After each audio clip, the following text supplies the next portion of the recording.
Hi, I'm Paul J. Welcome to The Analysis. Please don't forget there's a donate button at the top of the webpage.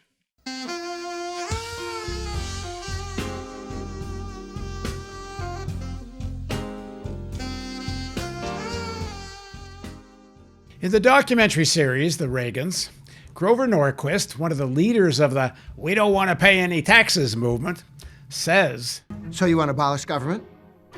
No, I don't want to abolish government. I want to make it so small you could drag it into the bathroom and drown it in the bathtub. That's small. Small as a bathtub, okay? Very small. The leadership that I envision would be to take the lead in getting government off the backs of the people of the United States and turning you loose to do what you can do so well. Here's a clip from near the end of part 3 of The Reagans. One of Reagan's geniuses was to convince people to vote against their own self-interest. The notion that if you supported Reaganomics, you would have a better life when it wasn't true, but you convinced people to do it. Reagan realized something a lot of politicians were always afraid to admit. A lot of Americans are just selfish. And the best way to destroy a program is not just to tell people that it's inefficient, it's to tell them that they have to share it with somebody, especially if that means Black and brown people in America. Now joining me to continue our discussion about his Showtime documentary series, The Reagans, is Matt Tyrnauer, who's also the filmmaker of Valentino, The Last Emperor, which was shortlisted for an Academy Award for Best Documentary Feature, and Where's My Roy Cohn, another must-see if you want to understand the political forces that gave us Donald Trump. Thanks for joining us, Matt. Thank you. So, Reagan campaigns for smaller government, and one of the messages of smaller government is you're going to have tax cuts and more money in your pocket and all of this. And while, yeah, there was smaller government when it comes to social programs, there was a big expansion of government when it comes to militarization.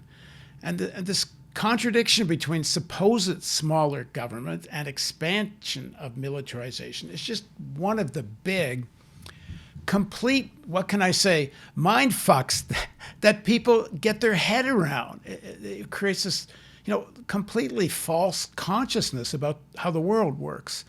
So talk a bit about that contradiction between small government and big military and how he sells this to people. Well, Reagan was sent to Washington to do the bidding of a particular constituency, and that constituency was a group of oligarchs. He specifically came from California, where there was a lot of aerospace and oil industry people whom he had become very close with. In fact, they really invented his political career. They were nicknamed the Kitchen Cabinet, and a big portion of them were from those sectors of the economy. And they were also vehemently for low taxes, but they were for also great government largesse when it came to building defense systems, because that was the business that they were in. So the worldview of the Republican Party, and specifically the rising right-wing Republican Party, which then adopted supply-side economics as its political theory, was eventually embodied by Reagan. And when he got elected, he did what he said he was going to do, which was to attempt to defund the parts of the government that were generous to the poor and the middle class, but to give a blank check to the Pentagon, basically. And that's a huge contradiction. He really wasn't for small government. He was only for small government if it was to benefit essentially Black and brown people in this country. And along the way, he screwed over a lot of white middle class and lower middle class voters. But in order to get him into his political tent, he plied them with dog whistle racism. And that was one way that he lured them into voting against their own self-interests. Of course, walking around talking about tax cuts was a good way to fool people who thought that they might benefit from the tax cuts as well. If they read the fine print, they would find out that not so much. The tax cuts really were really heavily skewed to the upper income brackets, and we've really never reversed those tax cuts. So this is one of the reasons why I wanted to make this series, is that the Reagan 80s set America on what seemingly inexorable path to becoming a much more unfair and oligarchic country. And you see in Trumpism, people voting against their own self-interest to the umpteenth power. And Trump, of course, sheds the dog whistle racism and uses the foghorn racism, and all becomes more overt. But you can see the origins of this strategy becoming successful under Reagan, which is why the Republican Party became so addicted to them, because Reagan showed that it could work with the right frontman. I don't think that Republican Party ever could have envisioned someone as vulgar and crass as a Donald Trump taking over, but these are the lessons that we had to learn. We've talked before in previous conversation about the entertainer as president and the entertainer as politician. Of course, Reagan really did set the precedent for that. The culture, I think, is in a state of entropy and great unraveling and devolving, so it makes sense that 20 years into the 21st century, a failing reality TV star would assume the presidency, where at the end of the 20th century, a failed movie star and fading TV star assumed the American presidency. It was just commensurate with the media landscape of the particular moment. In an earlier session of our interviews, we talked about that quote. I think you said it was from a Gary Wills, about Reagan knew how to play to the American psyche because he comes from within it himself. How much of that psyche is rooted in the Cold War, in McCarthyism, and that whole outlook? And how much is the success of Reaganism? Was the soil tilled for that in the Cold War? Yeah, I mean, Reagan was a quintessential Cold War figure even before his political career as head of the Screen Actors Guild. He secretly named names and got on J. Edgar Hoover's good side. The head of the Screen Actors Guild was very relevant to the director of the FBI, because Hollywood was an essential element of the propaganda machine, and was a kind of beacon of Americanism and a very powerful force in all levels of communication, and that could be harnessed for propaganda. It was very nakedly in World War II and very effectively. But after the Second World War, when America, the United States, needed a common enemy to keep the game going, and the game I'm referring to is the military-industrial complex, the designated other or enemy without and then within to create a culture of scare, which became known as the Red Scare, was communism. And Reagan, while he was kind of moving to the right, signed up for the Red Scare. And he played his testimony before the House Un-American Activities Committee really cleverly. He was head of SAG. He, as I said, named names privately so he didn't have to tarnish his reputation and seem like a bad guy. He was an expert at playing the good guy on screen, and he knew how to play it off screen as well. So he gave the names as an FBI informant. I think T10 was his FBI code name. And then he gave testimony which was rather bland, pretty winning, I have to say. If you look at the film of it, he seems kind of like a stand-up guy who's trying to do his best to defend his industry, but also talk about how under his watch, communism didn't get a toehold in there, et cetera, et cetera, et cetera. So he comes through the McCarthy period really better than most. And that, as his political career and interest in politics starts to mount and kind of meet an emerging political career later in the 1960s, sets a tone that he never really breaks. He's buys into the Cold War notion that the Soviet Union is, as he later called it famously, an evil empire. He didn't really coin that phrase or take up one of his speechwriters' coinages until the 80s, but that's how he emoted and acted about it, and that appealed to the emerging hard right of the party and the Goldwater wing, of which he was a soldier. And then when he emerged as a politician, again, as the vessel of these California industrialists who were also crazily anti-communist. In the last interview we did, we talked a lot about Reagan's racism, the dog whistles, making the white working class feel great again, which is more or less what that slogan, Make America Great Again, is about, it was Reagan's. But in fact, his real assault was actually on the white working class. You know, it comes at a time of globalization when the real American companies are really starting to produce overseas, particularly they're starting to move to China, they're to Mexico. The computerization is making global supply chains so much more efficient and workable, the Walmart model and so on. And Reagan launches this very public attack on air traffic controllers. So it's really, his target's actually unions whose majority members are white workers. Yeah, so he plies them with racism and gets them on his side, more or less. That was something that he was pioneering with dog whistle racism. He was the only president of a union to then go on to be president of the United States. But one irony about Reagan is that he was always on the side of management. Even when he was the head of a union, he was frequently cutting sweetheart deals with his former agents, or I think they were still currently his agents, who were also movie producers with MCA and Universal. So he was cutting sweetheart deals for management when he was head of a labor union. So he wasn't really your run-of-the-mill, typical head of a labor union. And indeed, he fired all the air traffic controllers in his first, I think, couple months as president. It was shocking. But it was really sending a signal that he was going to try to dismantle the union movement, which was another part of the New Deal that he would have wanted to have seen and did kind of diminish in his mission to undo much of the New Deal and much of the Great Society.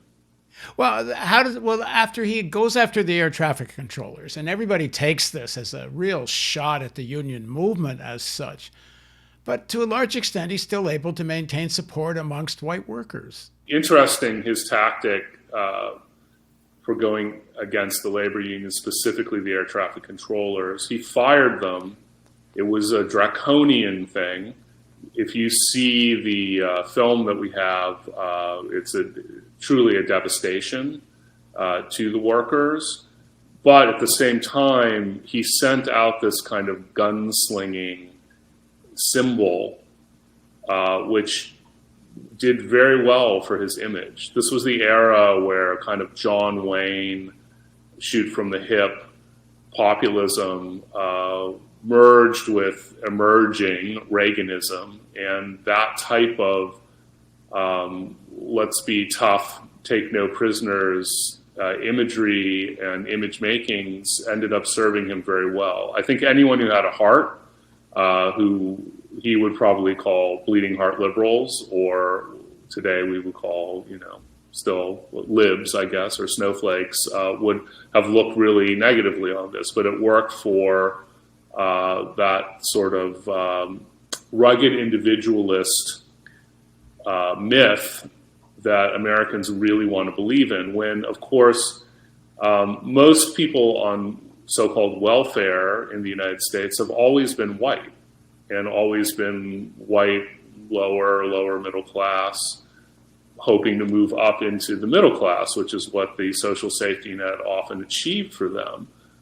But there's a very difficult process for some reason in this country for people to understand that welfare is benefiting them if they're white. And I think that because they've become the victim of politicians such as Reagan, who demagogue the issue and say that they have to share these programs with black and brown people, and it just absolutely scrambles everyone's brain. And they follow the lead of the demagogue on that. It came to a extraordinary manifestation in the Obama administration when he was trying to get Obamacare off the ground, and the Tea Party was rising, and the slogan became, "Get the government's hands off of my Medicare," which is an utterly nonsensical statement, but people were saying it with a straight face. And I think that encapsulates the syndrome that a lot of Americans fell prey to. And I think that Reagan really pushed them into that kind of misunderstanding and self-inflicted harm. Reagan and whoever the brain trust behind Reagan were very adept at taking advantage of splits in the working class. So the obvious is race. But there's another split that doesn't get talked about very much. That is, the minority of workers were in unions, and the majority of workers were not doing anywhere near as well as unionized workers. And amongst many non-unionized workers, tremendous resentment of unionized workers. And then particularly at that time, when jobs are starting to go offshore, the lie that was told to non-unionized workers is that it's the high wages of unionized workers that's forcing the jobs out of the country. So Reagan, I think, in firing the air traffic controllers and going after unions, was actually appealing to a very false premise, but a lot of workers had bought into it, that blame this all on, jobs are going to Asia because of these unionized guys, and I'm standing up to the unions by firing the air traffic controllers because the unionized workers are screwing you. And the thing that's interesting about it is there's some truth to it in this way. Some of the unionized workers of the bigger unions, like auto workers, had, for example, wonderful health care plans. And the leadership of those unions, and to some extent the membership, didn't give a shit about all the workers that had no health care plan at all. And because these unions were so only concerned about their own members and would not, for example, care about health care in terms of the whole society, it built up tremendous resentment. And it's not the only factor. So I think it's another way Reagan was able to play on these splits, and that division continues. There was a big opening there for him, and also the press didn't cover unions. So there was very little out there to help explain to people exactly what was happening, because it was a very unsexy beat, and journalism really ignored it. And with the rise of TV news and less in-depth reporting, which is something we haven't talked about, and I will actually launch into in a second here, it got short shrift. But Reagan's presidency, to that point, coincided with a big change in the structure of television news. Television news had been much more serious, and segments were longer. It was personified by Cronkite and Huntley and Brinkley, who were very serious journalists in the mold of Edward R. Murrow. Everyone patterned themselves on that. They were really wire service reporters who were real reporters. Network news became more corporatized and more bottom line oriented in the late 70s and into the early 80s especially. And CBS in particular, which was owned by William Paley and was run as a sort of boutique Tiffany network fiefdom that really, more than certainly now, believed in the public trust of networks, and especially network news, abandoned all that. It was sold to another corporation. It was sold to Lowe's Corporation. And the bottom line crept in, and the news division's priorities were changed. They became more like local news. They, in fact, hired local news chiefs to run the network news divisions. And the storytelling became truncated and much more sensationalized and much more focused on human interest stories. Reagan benefited from that enormously because he was very sophisticated about communications. Mike Deaver, his staff member who was in charge of that, and also Nancy Reagan, understood how to sell him as a kind of human interest story at all times. And the networks, as Leslie Stahl says, she was at CBS at the time that this all started happening, and she in fact says her bosses began to take negativity out of her stories because Reagan's popularity ratings were high, and they felt that his popularity would translate into high ratings for their TV news shows and then for their prime time schedule, because the TV news led into prime time. So that sort of softer news approach and less serious news approach and more susceptible news division to the charms of a celebrity president helped him enormously and hurt serious causes like unionism because they just didn't get the coverage that they might once have gotten. The other sleight of hand, which Reagan was adept at, and I guess he wasn't the first, but without doubt, I think he was the most successful up until that point, was big government bad, any government to some extent bad, but big business good. That people could get their heads around that big corporations were good and only government was in their way. And this whole idea that government at least was some democratic break on corporations and big business, that in fact, it was the opposite. It was a break for the bad, not for the good. So even regulations to do with seatbelts were bad, or you name it. How do you understand the psyche that buys this big government bad, big corporations good? Like, I can get big corporations and government bad. I can see how corporations use government against small business. No, it's just governments are attacking small business, not corporations making them do it. Like this link between the corporate control of government. This is why I think the liberal argument often didn't work when talking to people, because it would kind of just defend government without really exposing the link between how corporations do use government against workers and small businesses and such. I mean, Reagan's the personification of welfare for the rich, welfare for people like himself, in the form of tax breaks, and in the case of the Reagans, free luxury housing gifted to them by General Electric in the 1950s when he was a corporate shill for them, and then into kind of luxury public housing in the form of special governor's mansions that were nicer than the normal governor's mansions that Nancy Reagan refused to live in.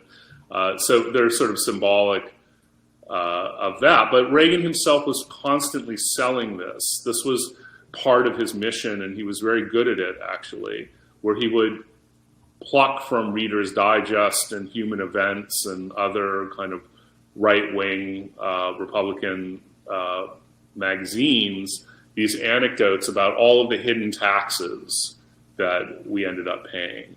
And he was a one-man propaganda unit for that. He does an appearance on The Tonight Show with Johnny Carson between the governorship and the run for the ultimately successful run for the presidency. And Carson was a big liberal, but his producer was a big Republican and friend of Reagan, so Reagan gets on the show. Carson's very polite, and Reagan just does this sort of like bland monologue about Johnny, how many hidden taxes are in that suit of clothes you're wearing right now? And then he talks about there's a thread tax and the buttonhole tax and the lining and the glue tax, and he has this incredible way of doing a homily about how the government's ripping you off when all you want to do is just buy a brown suit, and that had a tremendous appeal. There's a state senator in Michigan, and he just found out the other day they got a $93,000 study on whether chitlins are bad for you. And he said that as a fourth-generation chitlin eater, he figured that he could tell you how for 93 cents you could find out the answer to that. We laugh at those things, but they do happen, I guess. Oh, listen, you had some beauties and there's some others. What would you say if I told you about a study in which this was called the demography of happiness? And in this study, the government found out that young people are happier than old people. And they found out that people that earn more are happier than people that earn less.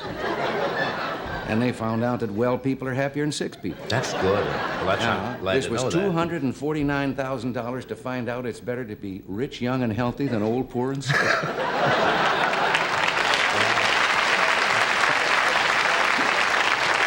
And obviously his audience, I don't know, was Carson in New York or LA at that time? LA. LA. It's a very liberal audience, you can tell. And Reagan is so damn charming, and his smile is so winning, that even though everything he's saying is just like the opposite of what these people in the audience believe, most of them, they wind up kind of being won over to him. Yes, well, he had an art which was keeping it simple, and that is a good art form for a politician. I mean, these are the things that you can't take away from him. If you want to be successful in politics in the media age, you need to be good on television, and now we know you need to be good at social media. And he was particularly good at being relatable, and he was a great simplifier.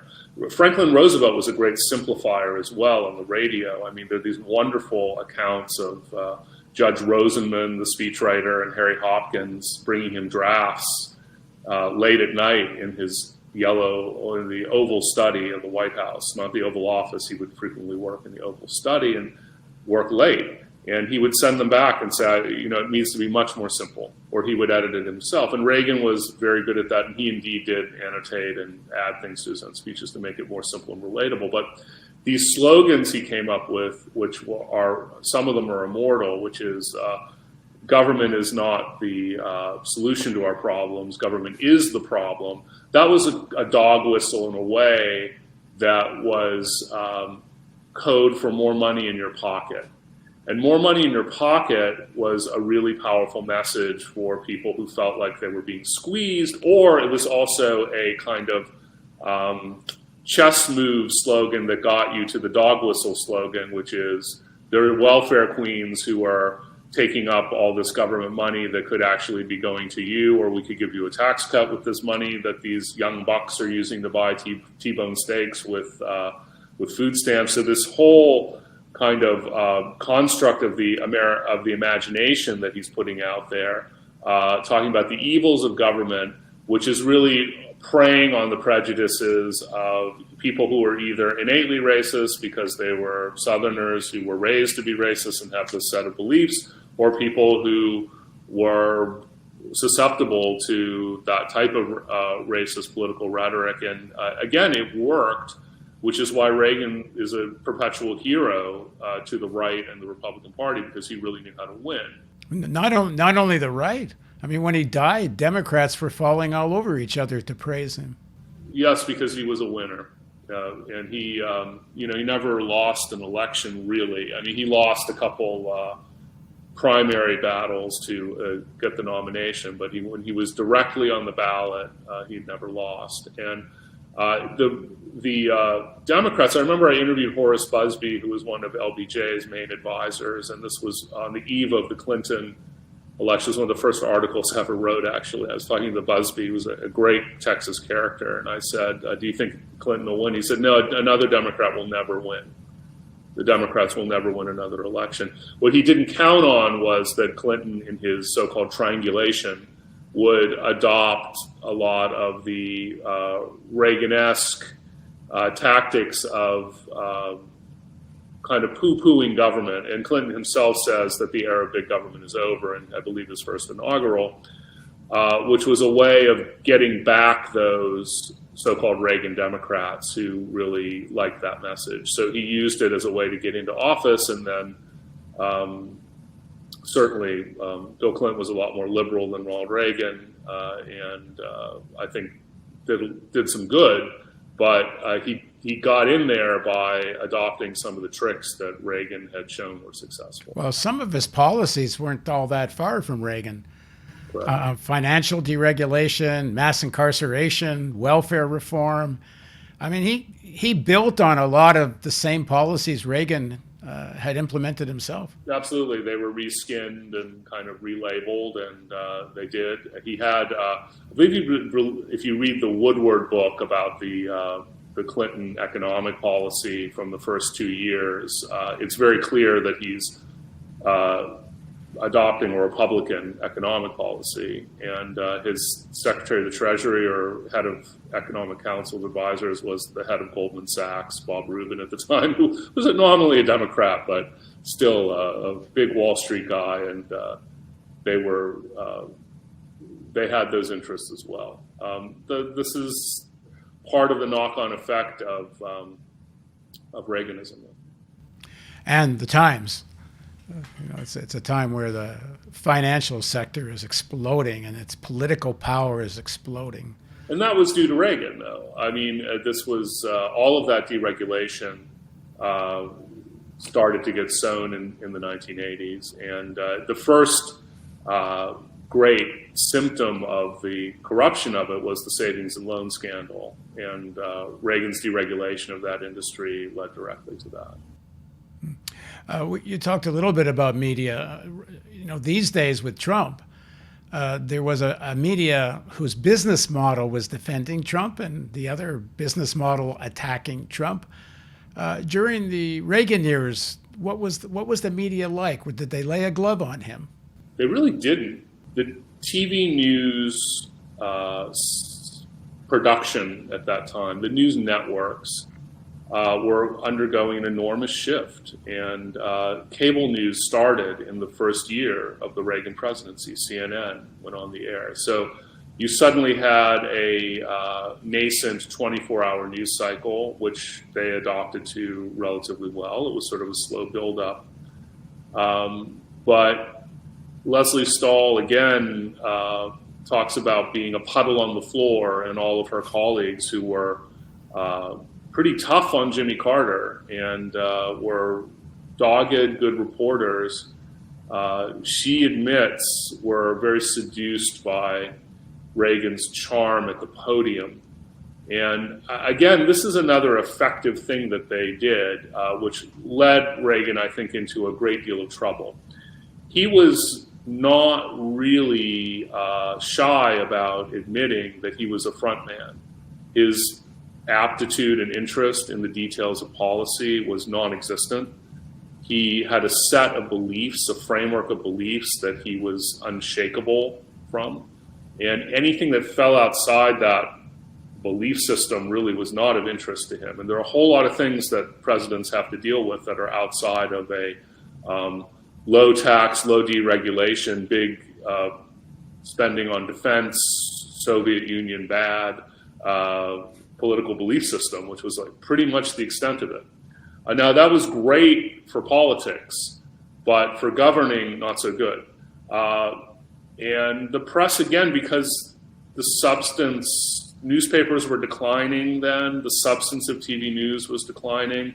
The great commentators, actually, like Eric Severide, to some extent David Brinkley, who had been a very cynical commentator on the Washington scene, was losing his influence at that time. Those voices were really fading. And what was taking over was happy talk news and soft feature reporting. So when Reagan would go be photographed passing sandbags to shore up a levee on the Mississippi near his hometown because the town had flooded, that was the story on the news. Nothing about the farm bill and how he might have been screwing over farmers, or certainly nothing in depth about unions. So it was a very felicitous time for him, and they knew how to play the game very well. So you have to give credit where it's due. I mean, the modern communication strategies of the White House were pretty much invented in the Reagan period, and he really showed that he was kind of like a master of ceremonies, which curiously he played in a lot of movies. So there's that kind of like osmosis between his movie persona and his persona as the man in the Oval Office. And that's enough to get by on in this country.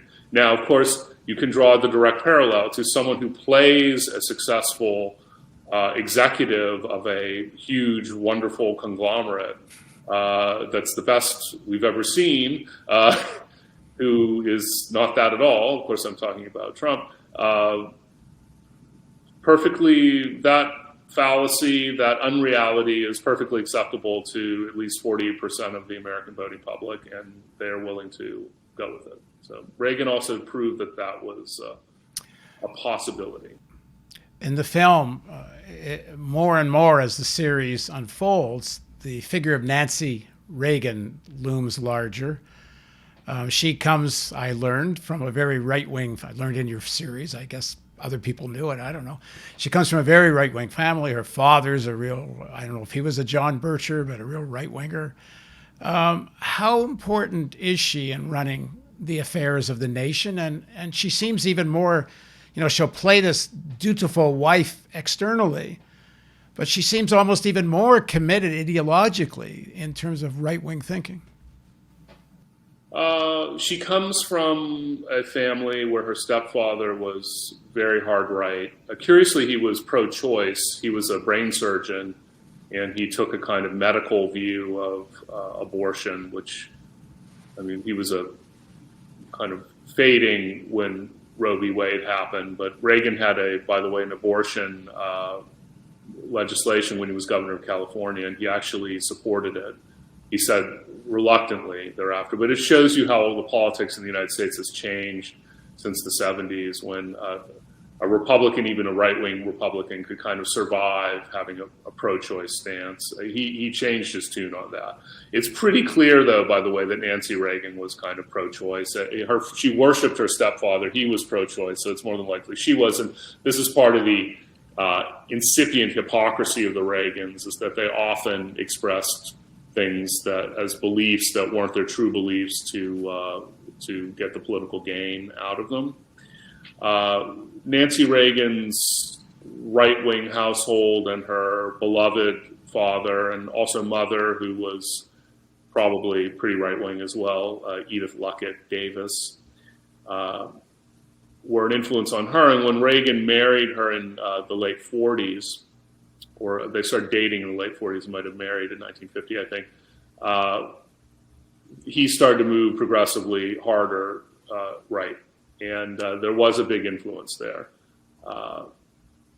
Whether she had a coherent policy point of view, I think is more up for grabs. Later on, when they ascend to the presidency, she takes on a central role, at first as they called her the personnel director, because she was truly in charge of staffing and all of her actions to protect Reagan from making mistakes and putting his foot in his mouth. And he couldn't fire anyone. He was he was affable, so he hated to have conflict and refused to fire people. But she was not afraid to fire people, so she would step in and do that, or she would kneecap them. Ed Rollins, who was a political director, uses that term, take them out at the knees. So it's very powerful. And then in the presidency, there was definitely an increasing advisory capacity. And certainly in the second term, when his mental status starts to decline, his own son, Ronald Reagan Jr., talks about that in the series. Nancy Reagan started to take over and really have much more of a hand in policy, calling cabinet secretaries directly, calling shots, big hand in pushing him into reaching out and accepting Gorbachev's reach out to him. He was the hawk's hawk before, and she, before he did, saw the possibilities of doing a kind of image reboot where the pro-nuclear war, which he was, believe it or not, people were, in the 60s and 70s, politician became a kind of anti-nuke peace negotiator, because her big agenda was that he would get the Nobel Peace Prize. Gorbachev ended up getting the Nobel Peace Prize and Ronald Reagan did not, which I'm sure Nancy Reagan was furious about. But she was a great publicist for her husband and a great political advisor along those lines. Some people suggest near the end she's effectively the president. I think that's true. I think that he was flailing. He had a wrong contra. He was depressed.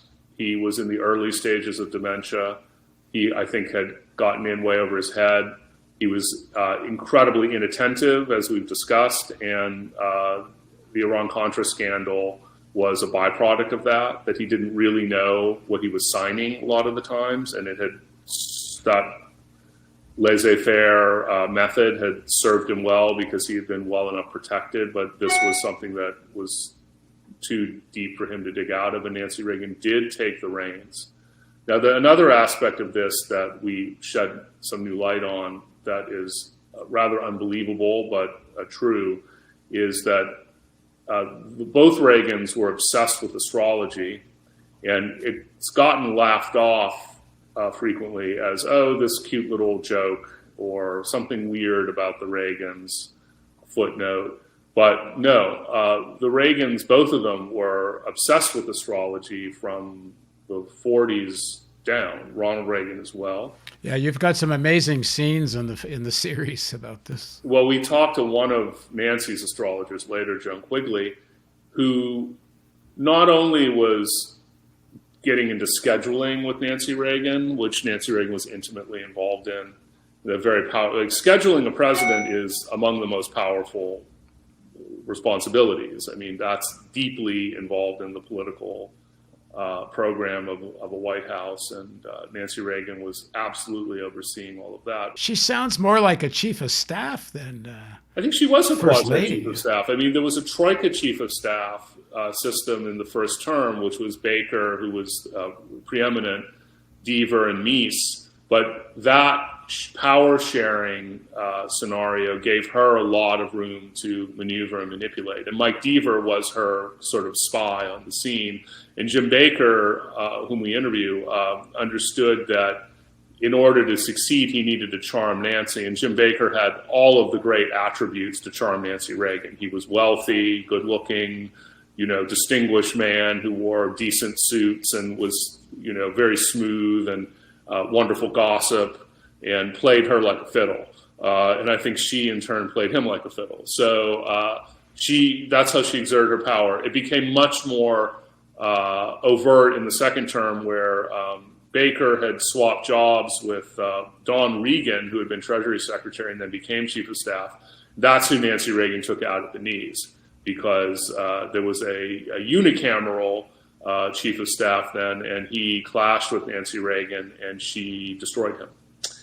And then more or less took over, because they had weak chiefs of staff after that, Howard Baker, and then there was a kind of caretaker figure at the end of the administration. It's his son's Ronnie or something, right? Ron Jr. Ron Jr. Okay, so Ron Jr. Shows up in the series quite often. He sounds like a very progressive voice. I can imagine he might even have supported a Bernie Sanders these days. My father was kind of a strange fellow to be president of the United States. There's nothing like being in the saddle all day. Talk about your relationship interviewing him, and how does he, I guess it's not the first time a child ends up with opposite polar politics to the parents, but he seems quite opposite.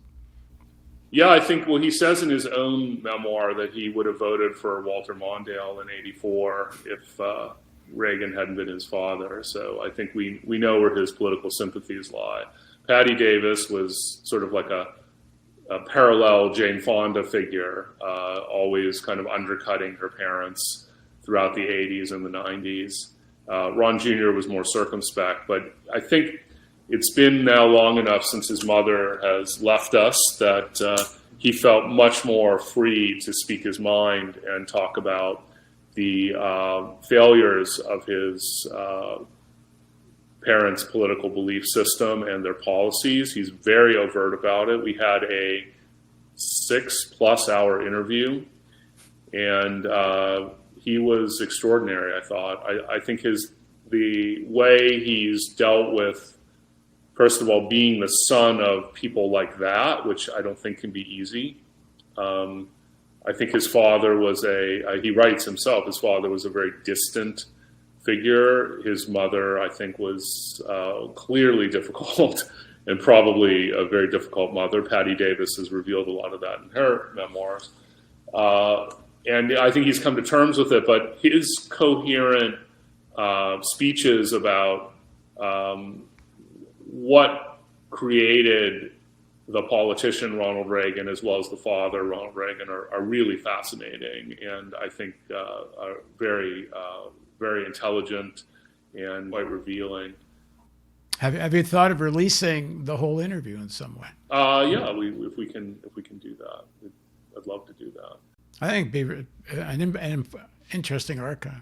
One thing he didn't get into was astrology, though. I would add, astrology is so important that when Nancy decides to push Reagan toward Gorbachev, she relies on the astrologer to advise her about that. And the astrologer did Gorbachev's chart, and a lot of the symmetry was planned according to the matching of Ronald Reagan's chart with Mikhail Gorbachev's chart. And this is no joke. So in a way, all to the good, but it's an incredibly bizarre circumstance where this person, Reagan, who was impossibly hawkish, I mean, terrifyingly hawkish, really, at a time when the Cold War was at its hottest, and then he made it even hotter when he got into office, and was such a devotee of propping up the military-industrial complex, decides for reasons having to do with legacy, image, and astrology to do this almost perverse reaching out and pivot with Nancy Reagan very much fanning the flames of that has to be one of the most bizarre and high stakes moments in the history of the world. Did you ever get a sense of whether the astrologer really did those charts, or she just wanted them to get together so the world wouldn't blow up? Oh no, I think she really did them, and I think the astrologer was a rather right-wing Republican, actually. I think that she must have been. Yeah. She must have had those sentiments. I think she understood that world peace was probably a good thing. There was a big opportunity here. There was a big opportunity. And well, in the next segment of the interview, because we got one more to go, we'll be talking about the whole summit with Gorbachev and Star Wars and all of that.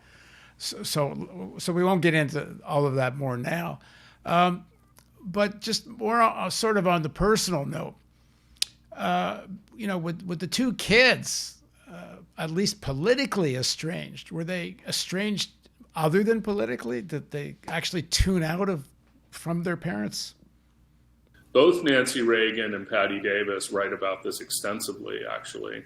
Nancy Reagan wrote a rather bitter memoir called My Turn. It must be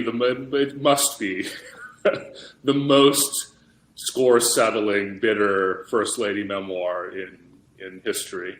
And she goes after Don Regan, because Don Regan had written a memoir where he outed the astrology. And you hear Helen Thomas questioning Reagan about Nancy being a dragon lady in the Oval Office. And Reagan gets very offended. He's very chivalric and defends Nancy and says that the idea of her being a dragon lady and running the White House is absolutely absurd. No, it's not. But anyway, he seemed noble and chivalric. But so My Turn is her response to Don Regan's memoir. And she writes very openly about her, frankly, terrible relationship with Patty. Ron Jr. was much closer to his parents. He writes about them in his memoir, which is called My Father at 100, which is an excellent book where he retraces a lot of Reagan's steps in Dixon, Illinois, on the banks of the Mississippi and the Rock River, where Reagan was a lifeguard. And the myth of Reagan was born because Reagan himself was midwife to the myth, and from this strangely early age starts self-mythologizing. And Ron Jr. is particularly good at debunking the myth-making of his father, which snowballed over the years and became enormous when he was in Hollywood and a movie star, and was aided and abetted by the publicity department of Warner Brothers and the gossip columnist Llewellyn Parsons, who was from Dixon, Illinois, and took him up as a special project. Well, Ron Jr. analyzes all of this and does a very sophisticated retelling of his father's story through the detective work that he did, and he presents all of that in the series, and I give him enormous credit. It's important scholarly work, I would even go so far as to say, and myth making and symbol making is the art of Reagan. Now, Gary Wills, who writes about life on the Mississippi, as it were, for young Ronald Reagan, does a very sophisticated and scholarly analysis of this as well, 20 years before, 30 years before even Ron Jr. gets at it. And those two books taken together, I think, would be a wonderful primer for anyone looking for reading material as a way into understanding the real Reagan. Well, let me say, watching your series is also an important way to understand the real Reagan. And I don't know whether Showtime's going to like what I'm about to say or not, but even if you got to sign up for 1 month, go get the 1 month and watch it, and then you can decide if you want to stay or not. But this is a series people should watch. All right, so Matt and I are going to do one more in the next little while, where we'll get more into the whole Gorbachev meeting and some other those kinds of questions. For now, thanks for joining us, Matt. Thank you. And thank you for joining us on theAnalysis.news. And please don't forget, there's a donate button at the top of the webpage.